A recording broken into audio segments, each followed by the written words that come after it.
All right, dude. We're with my good friend Scott Cooper. We're drinking. I'm drinking coffee. I don't.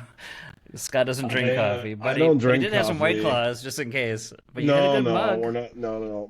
My wife gave me these on the way out the door, so it looked like I could drink coffee, and so I'm gonna do this every once in a while and feign that I enjoy caffeine, but unfortunately, it's not the way it is. No, but it is 8 a.m.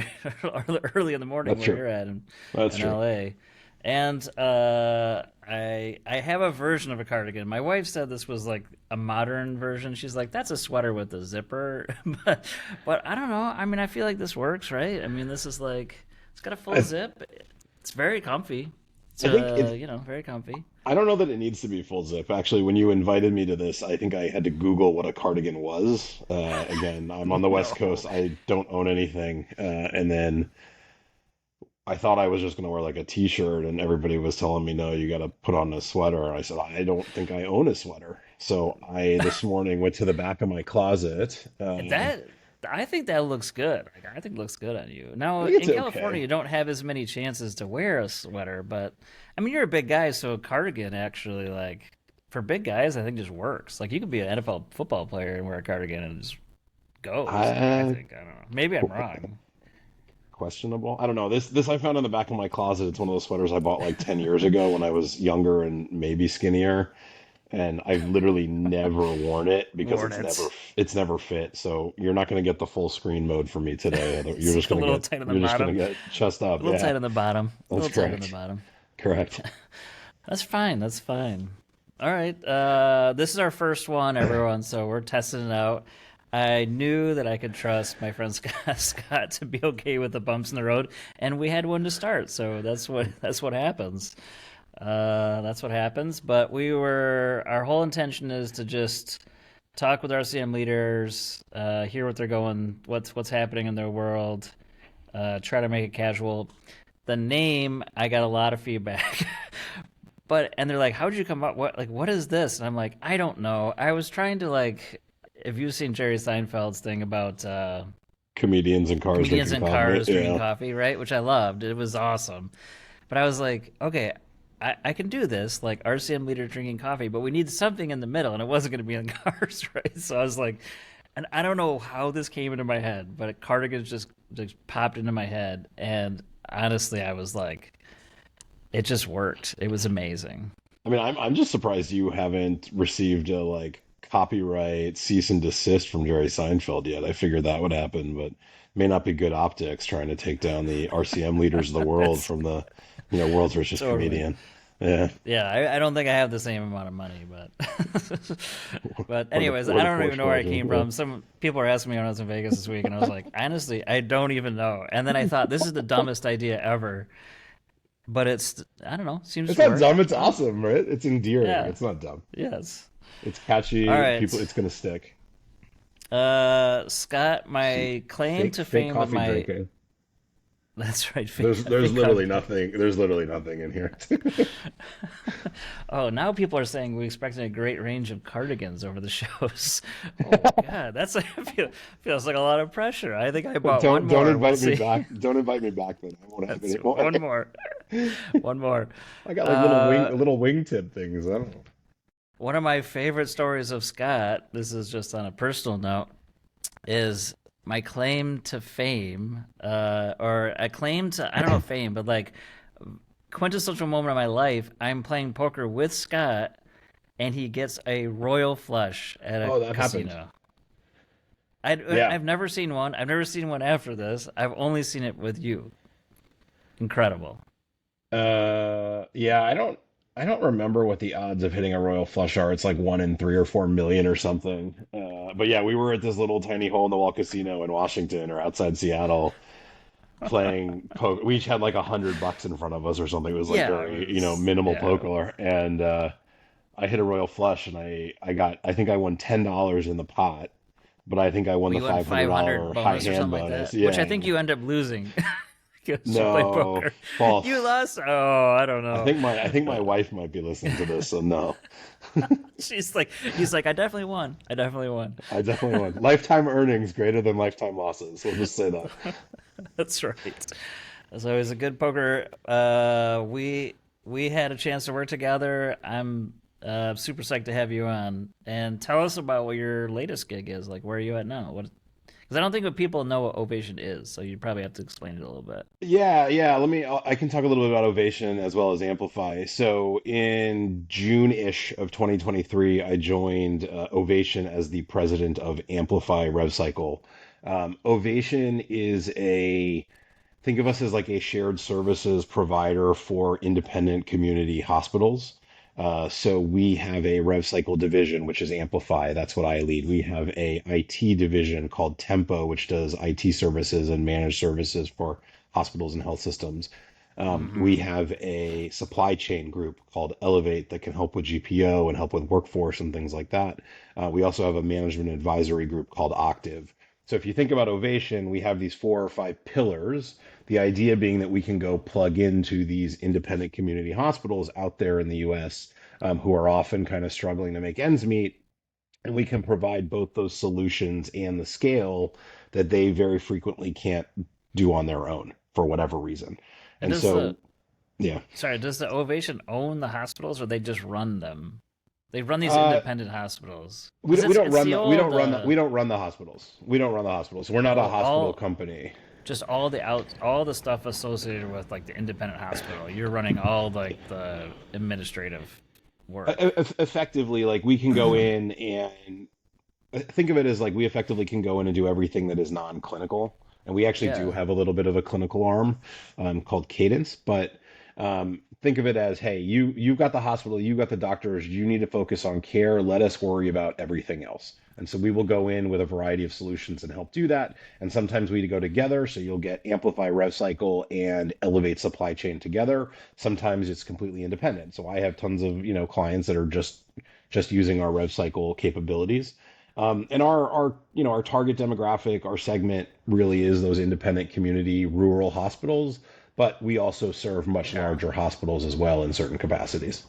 But I mean, probably your sweet spot is what, like a couple hundred beds to 100 beds to 50 beds to 200 plus beds, probably that kind of. Yeah, kind of like 100 million net revenue hospitals. Yeah, So not these it's giant important. No, it's 20, 30 billion important. dollar Right. systems. Yeah, exactly. You know, Neo's. I don't know if you know Neo, but she's doing a bunch of work with like independent hospitals, trying to help them. Like that's her whole mission. I So, think I met him. I think I might have met yeah, Neo, she's although great. to be She's honest, awesome. when you say that, the first thing I think of is Keanu Reeves in The Matrix. So Different type. Yeah, it's a her. different Neo. It's a Yeah. different Neo, but that's good. No, that's great.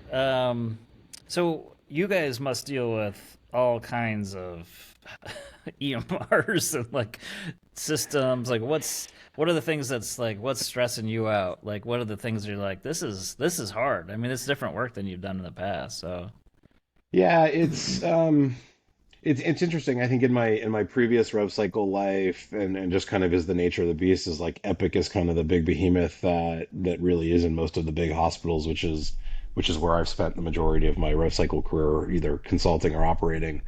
Um, it's kind of a whole different ball game. Most of our clients now are on Meditech, Cerner, CPSI, some other things that I personally haven't even heard of in many cases. And hmm that creates its own challenge for a few reasons. One, it's like very difficult to provide a standardized offering because it's not like plug and play, right? It's not everybody's on Epic, and even though there's different configurations and everyone has just different customizations, it's like it's Epic. You know what the data is, you know what to do with it, you know how to use it. But here, it's just like everything is a custom build effectively in terms of how we provide solutions, and so the standardization is difficult. I think the other thing, and it's related to the standardization, is when we're starting up a project, one of the hardest things for any project we do is just getting data. Like many of these systems are not are yeah, can't even imagine. yeah. And we've got our own proprietary workflow systems. We have our own proprietary tools, our own proprietary reporting, but like if it's crap going in, it's going to be crap going out. And so we spent a lot of time up front trying to figure out how to make sure that we get those clean data flows, that we get exactly what we need so that we can provide the services that, people want to expect.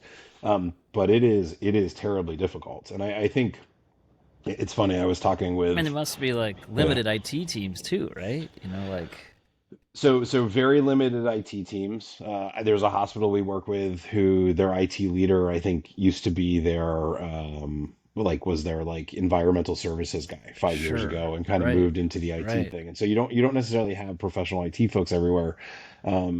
What's nice about that though is, we have a IT organization as part of Ovation called Tempo, and oftentimes when we go in and we have a new rev cycle project, we will kind of go in parallel with them, and we'll be working with effectively our own team to help get what is needed out of those systems or to help make their IT systems more robust.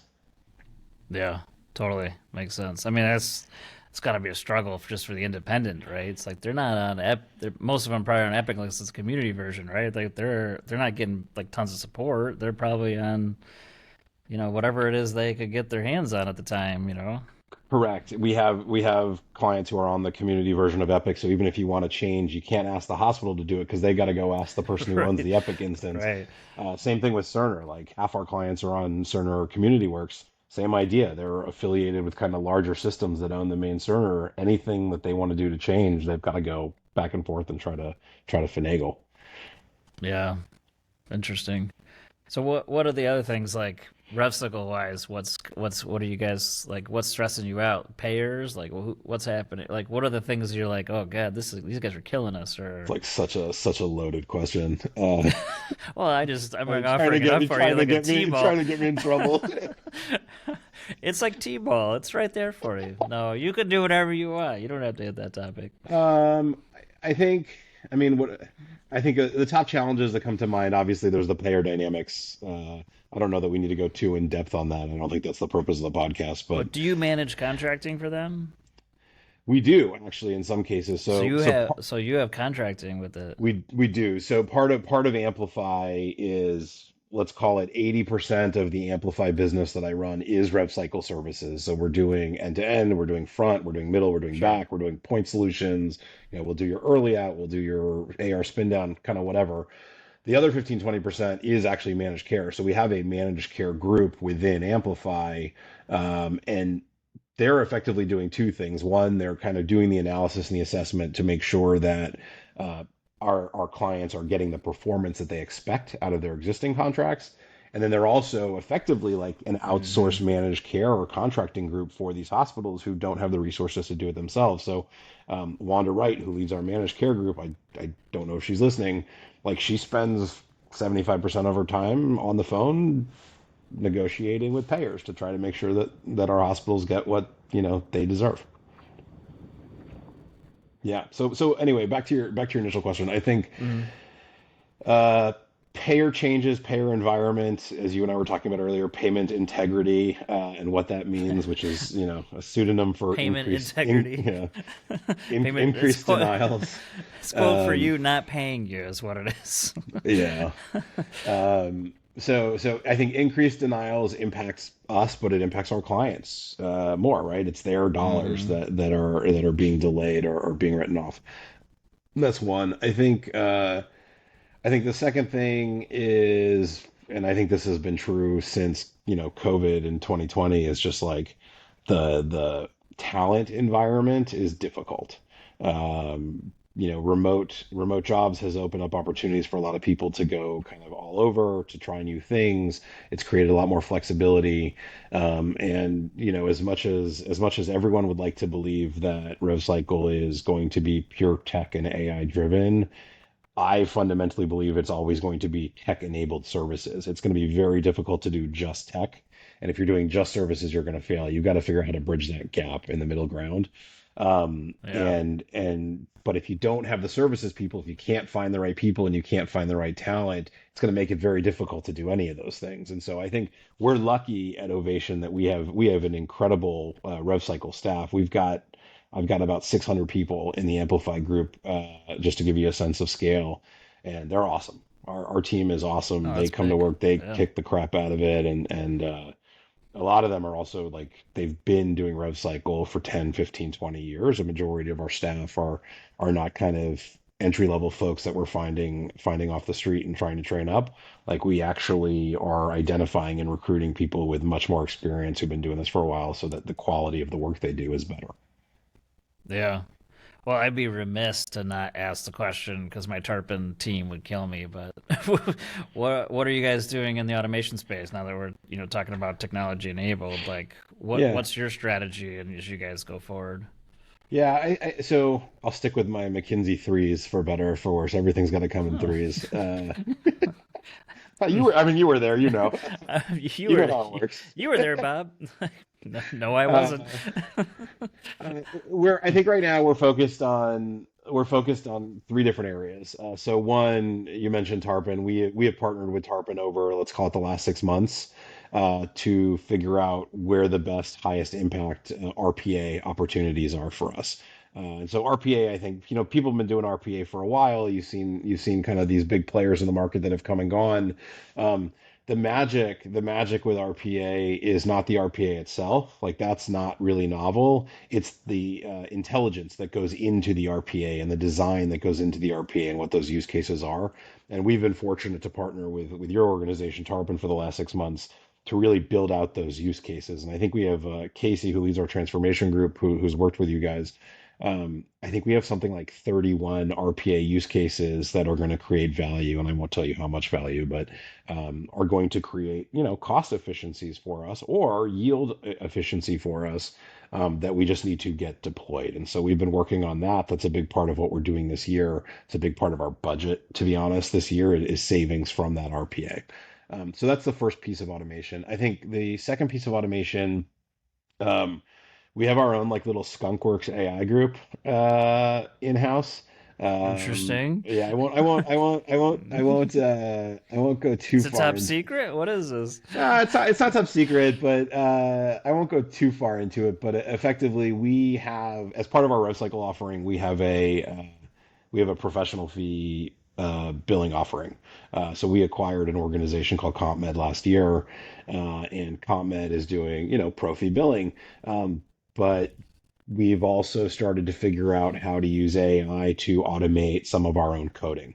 So there are a lot of automated coding vendors out there. You've got the NIMS, the Sure. Codemetrices, I guess is the plural. You've I like that. Not Yeah, sure I think Hamid would like it, but I like it. I think it is what I it like is. that. Hmm. So you've got these big players out there, and what's interesting for those big players is they partner really well with health systems specifically because Sure. each AI implementation has to be an independent implementation Totally. because of all the data. It takes 6 months to actually figure it Yeah. out. No, it's a lot of Um, work, right? Correct. So it's really hard for those automated coding vendors to work with RCM aggregators like me, where I'm serving 50 or 100 clients. Because if I want to do automated coding, every client has to be a separate implementation, That are and all it's smaller.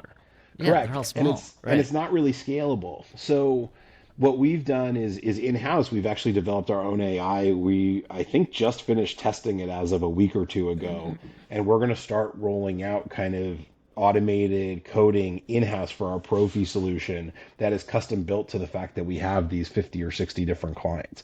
And so we'll start to see that roll out and create efficiencies for us. It then allows our coders to focus on kind of the bigger picture things rather than the highly transactional, more simple things.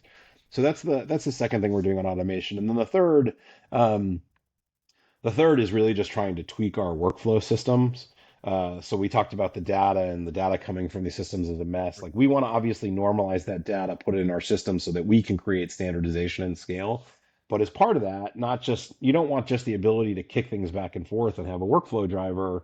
What you really want is intelligence built into that workflow driver so that that is making decisions for you. That is teeing up the highest value claims. That is telling you what you should and should not work, kind of like what we had, with Jeff and Colburn Hill before. So we're also trying to figure Yep. out how to build that stuff into our workflow system to make our lives easier, make our lives more efficient, and then enable more value for our clients. Yeah. No, that's good. I mean, I'm pretty shocked you're trying to build your own coding, but I get why you'd have to do it. Like, there's no those guys aren't going to be able to help you per se right now until they get much larger and it's much easier to implement. It's a lot of work. So that's cool. I like it. Let's make sure taking I would love to take some questions from the live audience if you want to write in That's the that's thing. that's terrifying. We'll see what happens. If some people will write some questions in there. So I'll put that out there if people want to start putting questions in there. I can't promise that we're gonna hit all of them. But um, what's your kind of like hope for 2024 as we go into the new year? What's your kind of like hope that you guys can do? What are you kind of like really pushing for? What's like what are you trying to do in this new year? For Amplify specifically, or for me personally, we have Oh, we have let's do both. yeah, yeah. If It's you got a new it's baby, let's do this. yeah, it's funny. I'll do personal and then we can talk Play professional. some more poker. What do we got in here? Yeah, Oh no, so Reva's we listening. We can't do that. We can't do that's that. okay. We, as part of our 2024 planning, we do goal setting for our teams. And so, me and my top team, we sat in a room for a day. We talked about the financials, we talked about 2024 planning, we talked about budget, et cetera. But one of the exercises we went through was we each had to establish our personal goals and our professional goals for 2024. My personal goals were one, we had a new baby about a month ago, maybe 5 or 6 weeks Number ago. two. Number Number two. two, yeah, number two, much more of a pain in the butt than number one, but I may just have selective memory. Um, so They my usually my are. first, They usually are. yeah. I mean, you have two. You know how fun I that is. do. Oh, mine are teenagers, man. They're like a whole different ballgame. I don't know if that's better or worse, to be honest. I personally think it's better. It's more fun.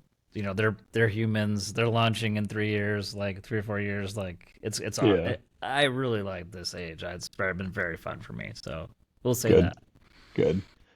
So I think first goal is this is going to sound ridiculous, but one, keep the baby alive. That's like the ultimate goal is Hey, make sure that the mm-hmm. baby is alive. Baby safe. I don't know about thrive, but needs to be alive. Hey, get it? Um, that's one.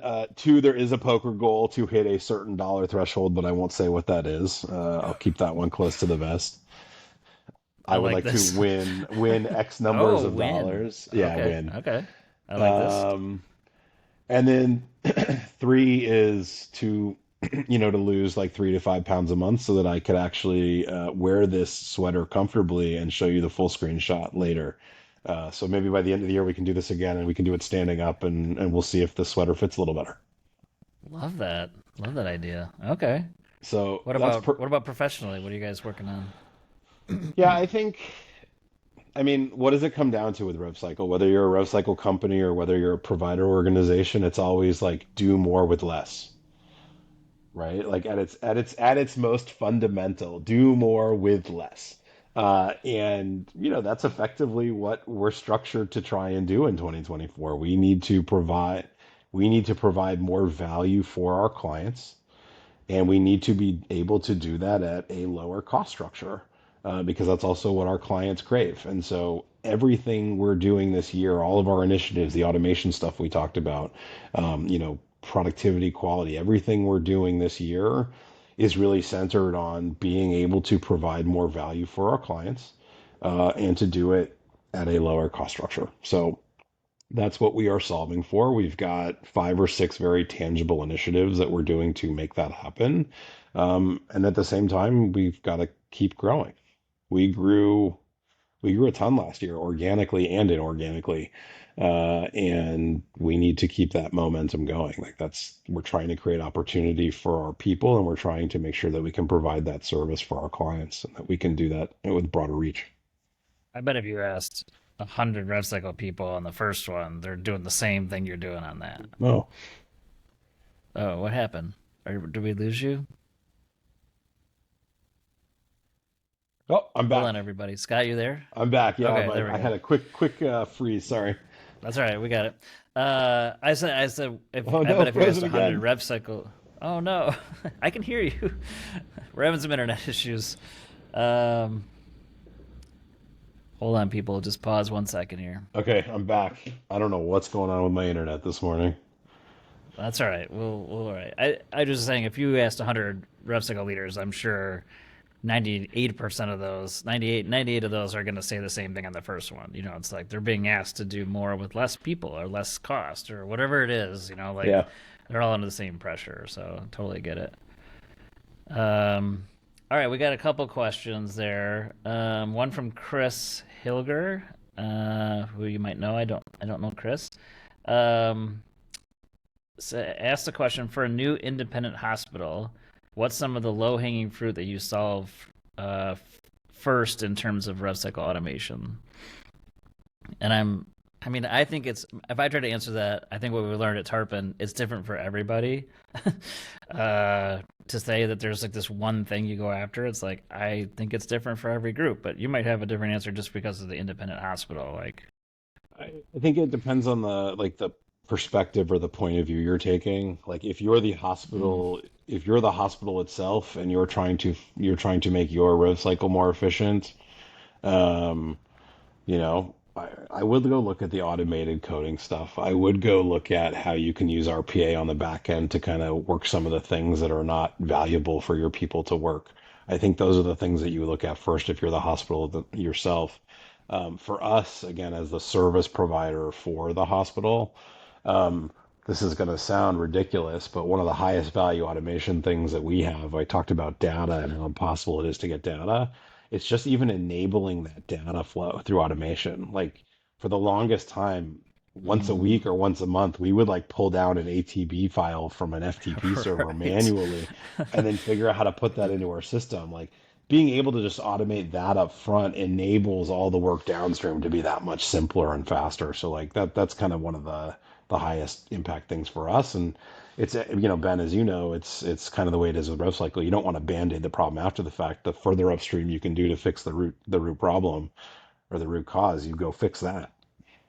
Well, yeah, and I mean it's a good point. I think to answer the question, I think the other thing that we found people just underestimate about ROI, which is not tangible. Like it's hard to put a number towards, but if you build a program, you'll go after these processes, you'll map them out, and you'll figure out like, oh yeah, this is a broken process, or people do it 10 different ways, and then you streamline it.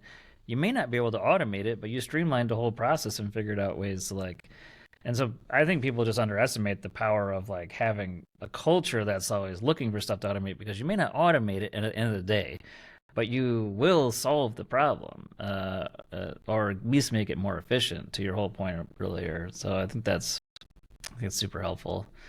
Um, okay, I'm gonna do. Give me Only a one one. question from the audience? Well, there's a couple others, but they're not. There's stuff that we could cover another time. So I think. Oh wait.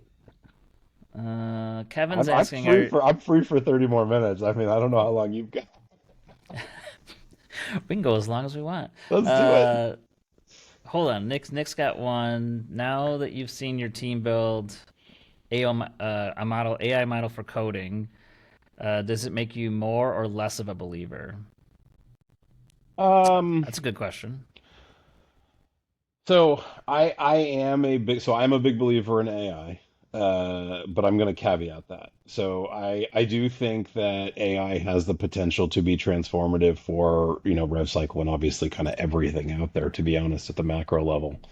Um, what I worry about is, I don't worry, but what I see is what's out in the market now is like every company says they're AI and ML, and Mm. it's just not true.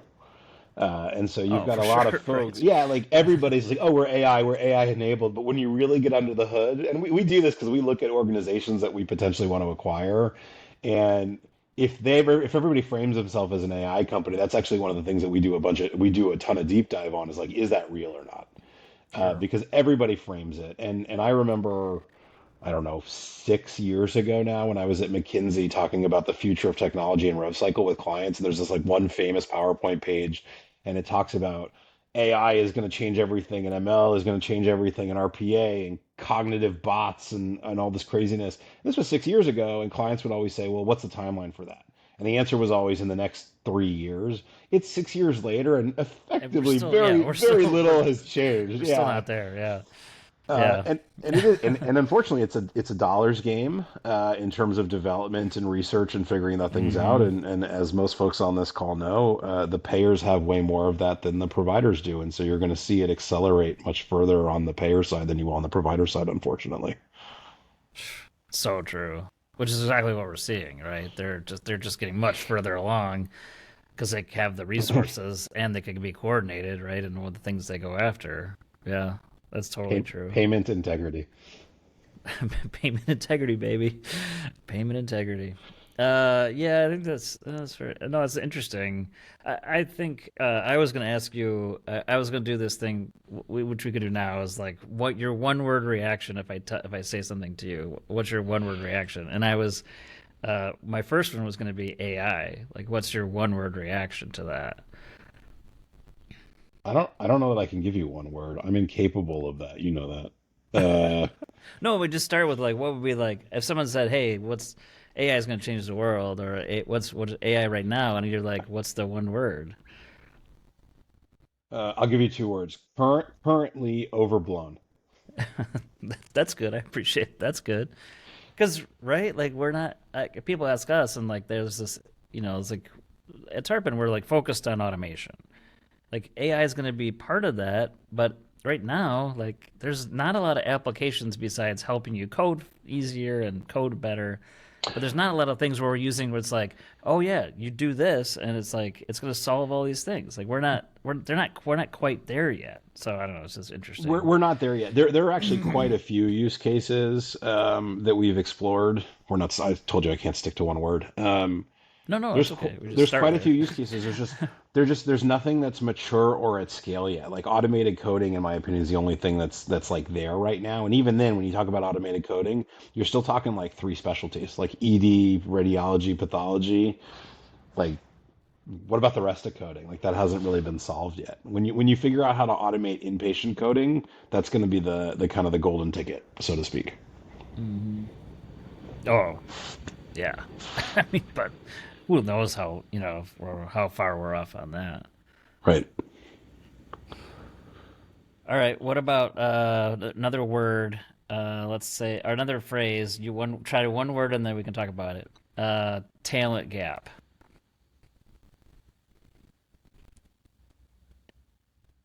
Uh, in the perspective of what? Like recruiting. Like let's use it in that perspective. Uh, well, so that's talent, not talent gap. Talent, I would say is I'll just say difficult. Talent gap, it depends on what the gap is between. I don't know what your endpoints No, are. just say yeah, talent like recruiting. Like what's how would you think about it right now? If like, you say difficult, and I'm so elaborating on that. What ways is it difficult? What are you finding? It is, I'll just say it is harder and harder to find qualified folks, and it is getting more and more expensive to recruit those qualified folks. Are you guys are remote? I'm assuming. We're like 90% remote. Sure. Yeah. Okay. Is that helped, or do you find it to be like it's helps, but everyone's doing it, so it's not as It's a dual-edged sword. It's helped in that it's effectively like widened the aperture of where our talent pools are that we can go find new folks, but it's also hurt us in that our existing staff can easily find other remote things for other organizations. So it's kind of give and get, if you will. have you caught any of your employees working at multiple facilities, multiple companies? Because I heard that's a thing now. Uh, I don't no comment. I don't know what no comment. Oh, I'm just wondering if it's like more. Uh, Have you heard this? Have you heard this is like a thing where it's like they work for you full time, but they're actually like working that enough where they can like work at other places at the same Yeah, that time. that happens. I Yeah. I know of, maybe one or two specific cases within our own teams, but yeah, I think that that's a broader thing, and I think it's also very specific to one or two like certain highly skilled specialties within RevCycle. Hmm. All right. We have one question from Kevin around what are your hospitals seeing on audits from payers, RAC and private payer? Increase, decrease? I don't know if you're in that world enough. Uh, we don't. Well, we will support audits. We will support audits. We will support our clients if they get audited. We don't run the audits ourselves. I think it goes back to my payment integrity, whether it's Medicare, whether it's the commercial payers or Medicaid. Everybody's trying to tighten their checkbooks, and uh, I would say that there is a trend towards increased audits, whether it's from government or non-government payers, to try to continue to find those opportunities and pull those back. So we're Mm-hmm. seeing that it is escalating, it is accelerating. Again, I think that's just the nature of the beast, and unfortunately, like it just makes it more difficult for the providers and the rev cycle organizations and others to combat it. Like anytime this happens, it's additional time that needs to be spent, it's additional cost, there's opportunity cost, and like every little thing here creates more drama downstream, creates more cost into the structure. And I'll go back to something I said earlier, is like if you could fake, like the truth is like somebody, I don't know who, but somebody needs to go further upstream and go fix the problem before it's a problem. Like if claims really, if the audits really are real, if they really should be recouping money or taking back money, like we should figure that out up front. Like when the clearinghouse hits it or before it gets accepted by the payer, why don't you kick that back so we can fix it so we don't have to worry about it downstream? It's just Mm-hmm. who wants to pick up different parts of the value chain. Uh, let me ask you another question. Like, what do you think the hard, like, as you've been in the job now for a year? No, almost coming 9 months, 7 months, 8 months, yeah, 8 months. something like that. Yeah. What do you think the hardest part of the job is? Ooh, good question. Stumped them. There we go. I just thought of this, so I'm just curious to know from your perspective, like, what's the hardest part of the job? I think I'll give you two answers. I think, and it kind of frames kind of everything that I focus my world on. And one is, um, it just gets harder and harder to make our clients happy. And it's not because the clients are difficult. It's not because it just is. It's just the environment is constantly changing. And we are being looked to as the experts on subject matter. We are being looked to as the experts on process, on technology. And I believe that we are stepping up the plate to do that, but it's just getting harder and harder to do that. Like the environment is changing, the payers make things more difficult, and for our clients especially, like they're relying on us in many cases to be the lifeblood of that organization. In terms of we collect cash so that they can operate and survive. And so I think it is getting increasingly more difficult to do that just because of the changes in the environment for whatever reason. I think that's one. Um, I think the second part of that is just how do you continue to create a like highly motivated, intelligent workforce? And I mentioned we've got 600 people, and I think everyone is awesome. I think we have a unbelievable workforce. We have an unbelievable team at Amplify. Um, but again, like as client demands get more stringent, it's harder for our people to make them happy too, and it creates a lot of stress for our folks as well. And so, like as the leader of the organization, I've got to figure out what that happy balance is between making sure our clients are happy and that our people are happy too. Because we talked about talent, we talked about how it's harder to find talent. Like I want to keep all the people we have. We're continuing to grow. I do not want people to leave. I want people to stay with us and grow with us and grow with our organization. And again, like the pressures they face are getting harder too. And so as a leader, it's hard to figure out how to create that happy balance. I'm curious on the independent. I know exactly what you're describing. I think when I was at Creative, which may be a bad word, but I had to manage like 30 hospital like CFOs who had their own individual understanding of what was happening at a larger level, right? They don't necessarily know rev cycle. They know how to be a CFO and Right. financials. Like at the independent though, like who are the people that you're like your primary point of contact? Like did they know rev cycle, or is it like, hey, I've got the COO who's got lots of stuff going on and trying to run a facility in a small market or small, or independently, which is hard. Yeah. Every hospital is different. Every hospital is different. I think, as you and I Sure, know, right. with kind of the big box hospitals, usually RevCycle rolls up under the CFO. There's Right. usually like a senior vice president of RevCycle, and that's the person who knows everything. Um, for our clients, everyone is different. In some cases, it's the CEO. In some cases, it's the CFO. In some cases, there is a rev cycle director on site. In some cases, the rev cycle director on site is actually our employee. Is yours. Yeah, Yeah, right, like right. part of what we do is we Yeah, will provide somebody who will be on right. site.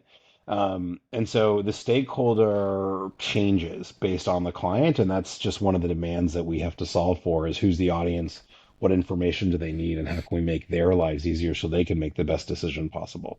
In many cases, it's also board members of these hospitals. I spend a lot of time talking to board members about rev cycle performance and how, how that can improve or what we need to focus on. So That's, it's kind of all over the place. no, I get it. I mean, I get it. It's hard. It's hard to manage those relationships when it's like it's not always like full knowledge of what's really happening, and so then it's one thing of the many things a part of their day. So I can Yeah. imagine that's really challenging. Yeah. Very interesting. Well, Scott, thank you so much. I think this has been great. I mean, I think we did a good job. I'm not seeing any other major questions, and I want to thank Tarpon for sponsoring this. And I know it's my company, but it's also like, but I've never done a sponsorship, and my CO Helen and my one of my guys Nick would yell at me if I didn't mention the fact that Tarpon's sponsoring it. But we try to just make it fun. We're gonna do once a month. Conversations like this. Thanks for being the guinea pig. Hopefully it wasn't too painful.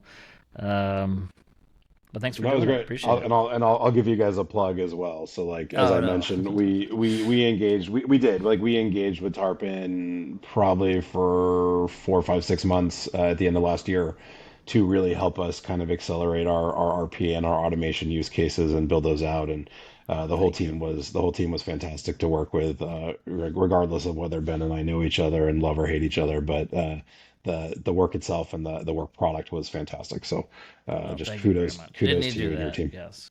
Thank you. Awesome, man.